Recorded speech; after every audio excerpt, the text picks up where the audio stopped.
আপনারা সকলে অবগত আছেন, গত শুক্রবার অর্থাৎ 12 ডিসেম্বর দুপুর আনুমানিক 2টা 25 মিনিটের সময় রাজধানীর পল্টন এলাকার বক্স কালভার্ট ডিআর টাওয়ারের সামনে মোটরসাইকেল আরোহী ইনকিলাব মঞ্চের মুখপাত্র জনাব উসমান হাদির উপর ন্যাক্কারজনক হামলা চালায়। এতে তিনি গুরুতর আহত হয়ে বর্তমানে রাজধানীর একটি বেসরকারি হাসপাতালে চিকিৎসাধীন রয়েছেন। উক্ত ঘটনার পরপরই ঢাকা মেট্রোপলিটন পুলিশ হামলাকারীদের গ্রেফতারের জোর প্রচেষ্টা চালিয়ে যাচ্ছে। ঘটনাস্থলের সিসিটিভি ফুটেজ সংগ্রহ বিশ্লেষণ করে ইতিমধ্যে দুজন সন্দেহভাজন ব্যক্তিকে শনাক্ত করা হয়েছে। এরা হলো ফয়সাল করিম মাসুদ আর আরেকজন ছিল মোহাম্মদ আলমগীর শেখ।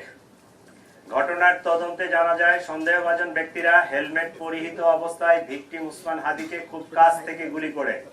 ঘটনার প্রকৃত রহস্য উদ্ঘাটন ও শনাক্তকৃত সন্দেহভাজনদের গ্রেফতারের ইতিমধ্যে বিভিন্ন স্থানে অভিযান পরিচালনা করা হয়েছে এবং অভিযান চলমান রয়েছে। সন্দেহভাজন ব্যক্তিরা যেন সীমান্ত পার না হতে পারে সেজন্য তাদের পাসপোর্ট সংগ্রহ করে পাসপোর্ট ব্লক করে দেওয়া হয়েছে। সীমান্তে অতিরিক্ত সতর্কতা জারি করা হয়েছে। এছাড়াও সন্দেহভাজন ব্যক্তিদেরকে গ্রেফতারের সহযোগিতার জন্য গণপ্রজাতন্ত্রী বাংলাদেশ সরকারের পক্ষ থেকে 50 লাখ টাকা পুরস্কার ঘোষণা করা হয়েছে। ইতিমধ্যে শেরপুরের নলিতাবাড়ি এলাকায় অভিযান পরিচালনা করে সীমান্ত দিয়ে লোক পারাপার যারা করে এই জড়িত সন্দেহে আমরা 2 জনকে গ্রেফতার করতে সক্ষম হয়েছি, তাদেরকে নিয়ে আসছি। আর র্যাব মোটর সাইকেলের যে মালিক মনে করছে এরকম একজনকে র্যাব আটক করে আমাদের হাতে সোপর্দ করেছে। প্রিয় সাংবাদিকবৃন্দ, চাঞ্চল্যকর এই ঘটনায় জড়িতদের গ্রেফতারে আমরা আন্তরিকভাবে কাজ করছি। আপনাদের মাধ্যমে সর্বসাধারণের নিকট অনুরোধ, আপনারা যদি কোনো তথ্য পেয়ে থাকেন নিকটস্থ পুলিশকে অথবা 999 এর মাধ্যমে পুলিশকে আপনারা জানাতে পারেন। আপনারা আরো জানবেন যে সেই অপারেশনের দিনে যে মোটরসাইকেলটি ব্যবহৃত হয়েছিল এটা আমরা উদ্ধার করতে সক্ষম হয়েছি। এই ছিল মোটামুটি আমাদের পক্ষ থেকে এখন পর্যন্ত এই মামলায় যে অগ্রগতি।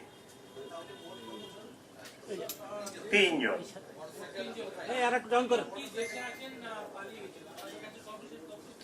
আমাদের ইমিগ্রেশন ডাটাবেস চেক করে এখন পর্যন্ত তাদের পালিয়ে যাওয়ার কোনো তথ্য পাওয়া যায়নি। আমরা ফয়সালের পাসপোর্ট নাম্বারটা পেয়েছি, তার সর্বশেষ যে ট্রাভেল পাওয়া গেছে সেটা জুলাইয়ে সম্ভবত, সেটা থাইল্যান্ড থেকে সে আসছে, দেশে ইন করছে। এরপরে ইমিগ্রেশন ডাটাবেজে আর তার ডিপারচারের কোনো তথ্য নেই। একজন করে প্রশ্ন করেন। হ্যাঁ,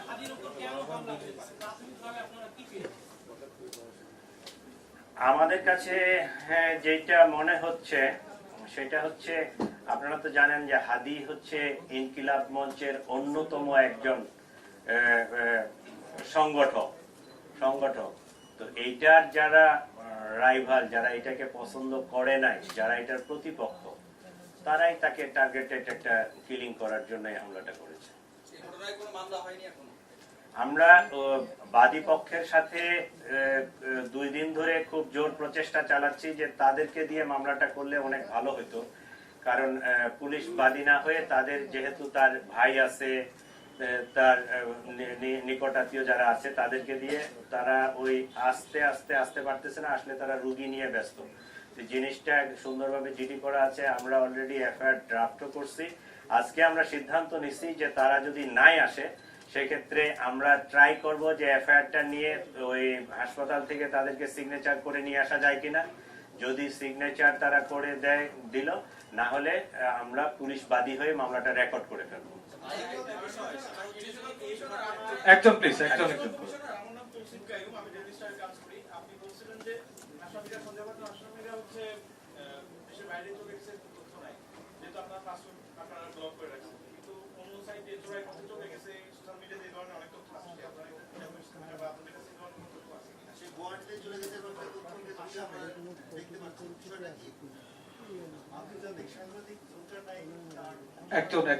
প্রশ্নটা আমরা পেয়েছি। সবার প্রশ্ন একই, যে চলে গেছে কিনা। আমি একজন দায়িত্বশীল কর্মকর্তা বাংলাদেশ গভর্নমেন্টের, আমি যখন একটা তথ্য দিব সেটা অথেন্টিক না হলে এই তথ্যটা আমি বলতে পারি না, ঠিক আছে? আপনাদের মতো আমিও এটা ফেসবুক সহ বিভিন্ন সোশ্যাল মিডিয়ায় দেখেছি। আমরা বিজিবিকে সতর্ক করেছি যে সীমান্ত দিয়ে যেন এরকম পারাপার না হয়ে যেতে পারে। আপনারা জানেন যে ইমিগ্রেশনের বাহিরেও আমাদের যেহেতু ইন্ডিয়ার সাথে স্থল সীমান্ত অনেকগুলো আছে, তো ওই যেতে পারে। তো এইরকম আমাদের কাছে তথ্য আসে নাই, বিজিবি সতর্ক আছে এবং আমাদের সকল ইমিগ্রেশন চেকপোস্টে তার ইয়াটা ব্লক করা আছে, পাসপোর্টটা। তো আমরা এইরকম কোনো তথ্য পাইনি, আমরা নিশ্চিত না। এইটাও কিন্তু প্রশ্নটা একই হলো, সে দেশে থাকলে আমার যদি নলেজে থাকতো আমি তো তারে কেস করব, বাট আমরা ট্রাই করতেছি। সে বিদেশে যেমন পালাইছে কিনা এই তথ্যটা আমাদের কাছে নিশ্চিত না, তাহলে আমরা ধরে নিব যে দেশে আছে। We are trying to name. আচ্ছা নজরুল ভাই, একটা বিষয় সেটা হচ্ছে যে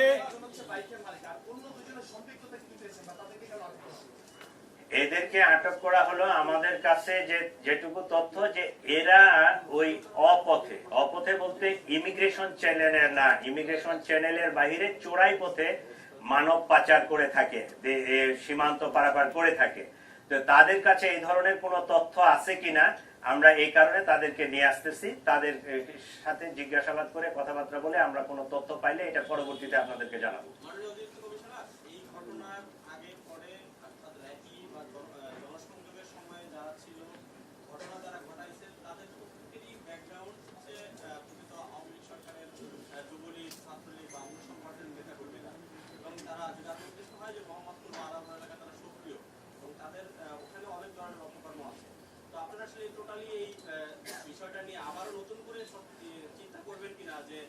নির্বাচনীকালীন সময় আওয়ামী লীগ বা এই যুবলীগ সহ অঙ্গ সংগঠনের নেতাকর্মীরা যারা এখন আবার জামিনে বের হয়ে আসছে, তারা বড় ধরনের কোনো ঘটনা আরো ঘটাতে পারে কিনা, এই ক্ষেত্রে আপনারা সতর্ক হবেন কিনা?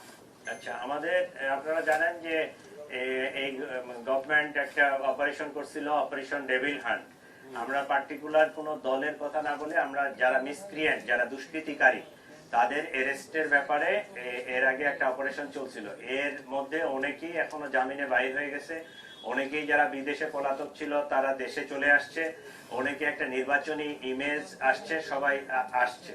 তো এইটার জন্য আমাদের গতকাল থেকে অপারেশন ডেভিল হান্ট 2 এইটা একটা অপারেশন গতকাল থেকে চালু হয়েছে, ঠিক আছে? এইটা আমরা এই অপারেশনটা শুধু ঢাকা না, পুরা বাংলাদেশে এই অপারেশনটা জোরদার করা হচ্ছে। যারা মিসক্রিয়েন্ট, যারা দুষ্কৃতিকারী, যারা খারাপ কিছু করতে পারে বা নির্বাচনের সময় কেওয়াজ সৃষ্টি করতে পারে, এইরকম লোকজনকে আমরা আবার আইনের আওতায় আনার জন্য জোর প্রচেষ্টা, এবং বাংলাদেশ গভর্নমেন্টের পক্ষ থেকে অপারেশন কালকে থেকে লঞ্চ করা হয়েছে, গতকালকে থেকে।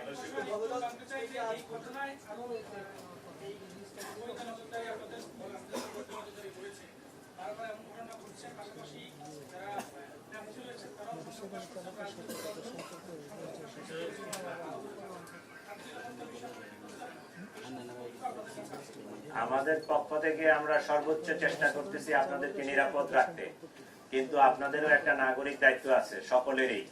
আপনার বাড়ির আশেপাশে, আপনার এলাকায় কোনো যদি মিসক্রিয়েন্ট থাকে, কোনো সন্ত্রাসী থাকে, কোনো অস্ত্রধারী থাকে, কোনো মাদক ব্যবসায়ী থাকে, কোনো চোরা কারবারি থাকে, একজন সচেতন নাগরিক হিসাবে আপনারও এটা দায়িত্ব পুলিশকে জানানো, পুলিশকে ইনফর্ম করা।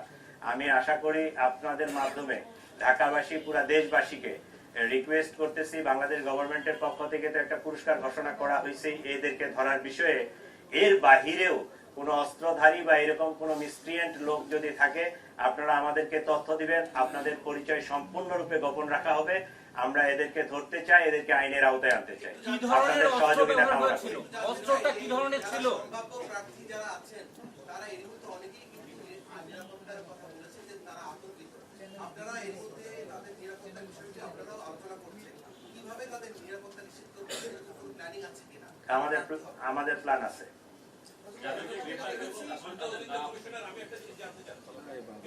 আপনারা বলেছেন যে সুযোগকে আপনারা শনাক্ত করেছেন, যেটা সোশ্যাল মিডিয়া আমরা দেখেছি, বিএনপি থেকে আমরা তার পরিচয় দেওয়া হয়। এরা যে হত্যা করেছে এটা আপনাকে পুরোপুরি নিশ্চিত, হত্যার চেষ্টা করেছে নিশ্চিত। তার মধ্যে কে গুলি করেছিল? ফয়সাল একটু একজন মোটরসাইকেল চালাচ্ছে। আমরা একটা লাস্ট একটা প্রশ্ন নেব দেখি ভাই নজরুল ভাই Last প্রশ্ন। ভাই, পেছনে প্রশ্ন আছে দাঁড়ান। খোসা পেছনে উদ্ধার প্রশ্ন আছে। হয়েছে লাস্ট একটা এবং প্রশ্ন। গুলির ভগ্নাংশ উদ্ধার হয়েছে। এই গুলিটা কোন অস্ত্রের এবং এই অস্ত্রগুলো কারা ব্যবহার করে, এদের কাছে কিভাবে আসলে, এক। সেকেন্ড হচ্ছে যে এই ফয়সাল নভেম্বর মাসে অস্ত্র সহ গ্রেপ্তার হয়েছে, তার বিরুদ্ধে চাঁদাবাজি মামলা হয়েছে গত বছর নভেম্বরে। তো সে কি অস্ত্র সহ গ্রেপ্তার হওয়ার পরে তার বিরুদ্ধে অস্ত্র মামলা কেন হলো না, এবং সে কিভাবে জামিনে পাইলো, এখানে পুলিশের তদন্তে কোনো গাফুলতি আছে কিনা, আর আপনার মিশনে কয়জন ছিল? আপনার তথ্য ঠিক নাই। তার বিরুদ্ধে অস্ত্র আইনে মামলা আছে, চাঁদাবাজির মামলা আছে, সে দুইটা মামলায় জামিনে বের হয়েছে। আচ্ছা, নজরুল ভাই, একটা বিষয়, অস্ত্র মামলাটা কবে হয়েছিল? আমাদের আমরা লাস্ট একটা প্রশ্ন নেব ওদিকে, লাস্ট একটা প্রশ্ন সাগর ভাই, এটা লাস্ট। কমিশনার মহোদয়, হাদি যখন নভেম্বরের 14 তারিখে ফেসবুক স্ট্যাটাস দিয়েছিল, তার 3 ঘন্টায় 30টা দেশি বিদেশি নাম্বার থেকে থ্রেট ছিল, প্রাণনাশের থ্রেট। এটা যেহেতু সে জুলাই যোদ্ধা, এটা ঢাকা মেট্রোপলিটন পুলিশের ঊর্ধ্বতন কর্মকর্তা সহ সবাই বিষয়টা অবগত ছিল। তো হাদির মতো অনেক জুলাই যোদ্ধা লাইফ থ্রেটিং এ আছেন। 14 তারিখ থেকে যদি আমরা ধরি, আজকে 14 তারিখ, তাহলে আপনারা 1 মাস এই থ্রেটটা দেখার পরেও কোনো কি ব্যবস্থা নিয়েছিলেন?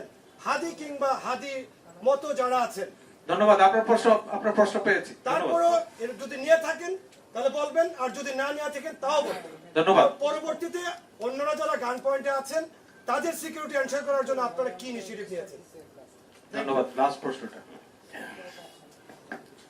আচ্ছা, ওই যে কালকে ভিপি নূর একটা বক্তব্য দিছে, কালকে না পরশুদিন, ইয়াতে ওই রিভার কেয়ারের সামনে, হ্যাঁ পরশুদিন। ওনার বক্তব্যটা আমার খুবই পছন্দ হয়েছে, আই স্যালিউট হিম। সে একজন নেতা হিসেবে বক্তব্যটা দিছে যে এখন জুলাই যোদ্ধা এক হাদি না, হাজারো লক্ষ জুলাই যোদ্ধা আছে।